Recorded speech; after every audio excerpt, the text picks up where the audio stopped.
I'm genuinely happy for Deontay Wilder. He is now 33-0 with 32 KOs. He is the new WBC, the green belt heavyweight champion of the world. But unfortunately, I have to talk about the fact that BWare Stiverne was severely dehydrated, and when he said himself at the end of the fight that he did not feel 100%, he went to the hospital afterwards. I am T-Street Controversy. I'm T-Street Controversy Live. I cover every single major fight live. Deontay Wilder right now has a broken hand. You have to give him respect, and you have to look at, wow, damn, he did finish the fight with basically just one hand. And you did see that shift later on in the fight because it looked like he started toying around, which was a good thing because he just was making it look so easy, and he had a broken hand.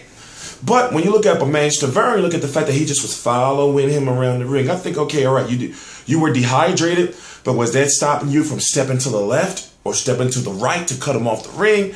You know, things like that. So I'm just going to keep it simple and say, listen, got to be proud of Deontay Wilder. You got to give him the respect because no one thought he was going to be able to take the punches he took. No one thought he was going to be able to actually box. And despite whatever we may say about what happened to Bermane Stiverne, and I will give you an update, a video exclusively on Bermane Stiverne once I researched what his illness was. I forgot what it was, but it's some type of rare condition.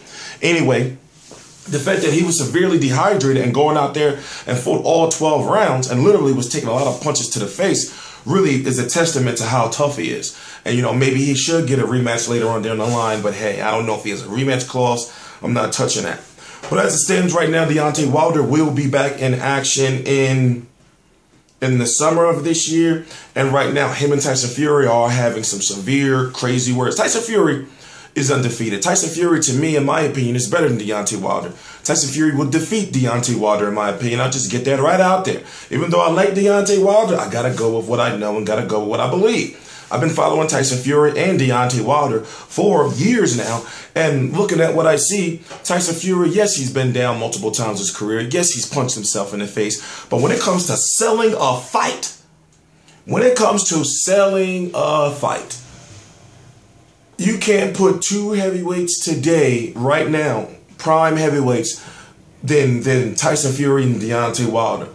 I'm talking about just one press conference would gain like 100,000 views in a day. You know, and they should stay there. And I always said Tyson Fury gets, oh, by the way, Tyson Fury is 6'9", on a good day, about 260 pounds. He's undefeated. What is he, 25-0 with 17? I forgot what his record is. Let me not. I'm sorry, Tyson. I'm supposed to know it, but right now it is 3:42 a.m. Eastern Standard Time, January the 3rd, 2015. I'm T-Street Controversy with RealCombatMedia.com, and I cover every single major fight live. News, predictions, post-fight results, weigh-ins, press conferences, etc. So, here's what I think. Will Deontay Wilder actually fight a fighter as dangerous as Tyson Fury next?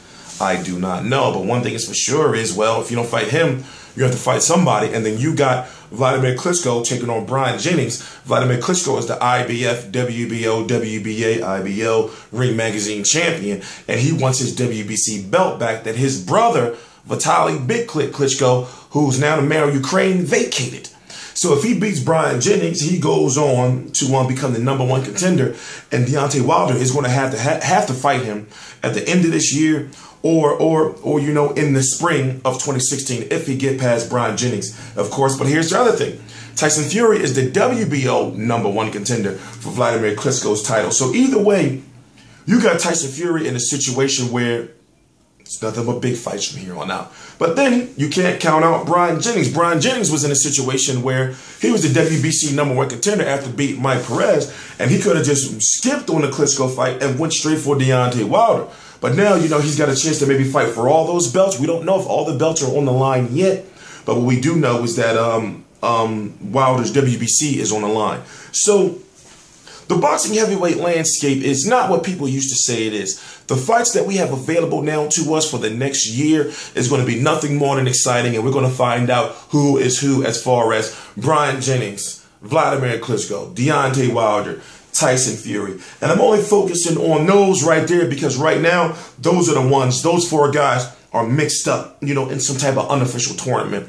but Stiverne has already been eliminated. Now, unless Deontay Wilder fights a guy like a Chris Arreola, a Tyson Fury, a Latif Keota, you know, I mean, a contender, you know, one of those top 15 guys, but doesn't go and fight one of the guys we want him to fight, I would be cool with that, because technically whoever he fights next would be better than a lot of the 32 opponents he beat before Bermane Stiverne. So, once again, you know, we're going to find out who Deontay Wilder is. And right now, we're in a situation where we're going to find out who's the king of the hill when it comes to the heavyweight division. This is not the time when it was in 2005, 6, 7, 8, 9, 10, 11, and 12, 13.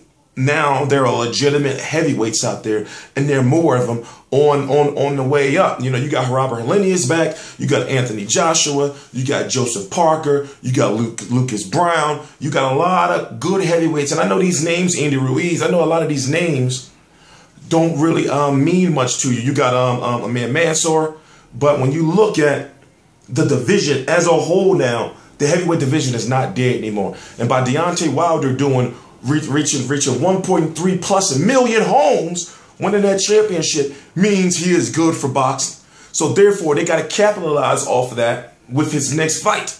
You know, by making sure he fights a credible opponent or someone where he'll look good against, but not a cab driver. Obviously, he's a champion now. So understanding that he's an Al Heyman fighter, but he is a Golden Boy fighter, but understanding that he's an Al Heyman fighter, you know, I got to be kind of skeptical. I understand Heyman's putting all these big fights on now, but obviously it's grand opening. So he's got to put these big fights on now. So I'm not jumping on the bandwagon yet. I'm just not. You know, but I do respect what Wilder's done. I'm T Street Controversy. This is T Street Controversy Live. I cover every single major fight live. RealCombatMedia.com, T Street on Twitter, T Street on Instagram, T Street on Facebook, T Street Facebook like page. T Street Controversy, T Street Controversy.